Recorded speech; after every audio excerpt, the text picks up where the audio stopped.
Indiana Jones repart pour un tour du monde. Conçu à la demande de ses créateurs pour fêter les 30 ans du héros, une exposition explore à Montréal les 14 sites archéologiques présentés dans les films et jette un pont entre le réel et la fiction.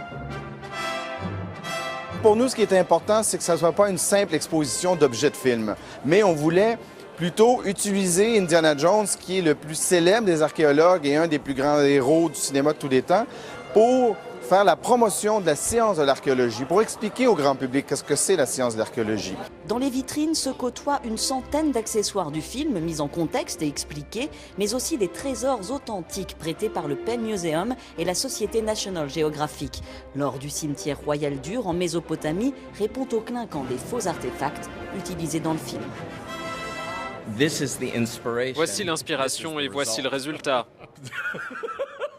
C'est mon fils. En s'affichant avec les anciens acteurs du film, les archéologues espèrent raviver la flamme pour leur discipline.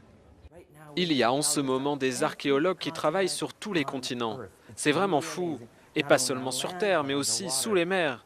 C'est comme si c'était un nouveau jour pour l'archéologie. Nous avons juste gratté la surface de ce que nous avons à apprendre de notre passé. Et connaître notre passé, ça permet d'apprendre sur le futur.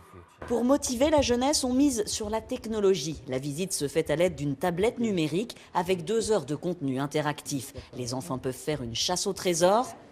Je dois placer les boucliers pour qu'ils soient... Même en regardant les films, on n'aurait jamais appris autant. C'est vraiment une bonne expérience ici. Dès l'automne, après Montréal, l'exposition s'envolera pour 6 ans en Europe et en Asie.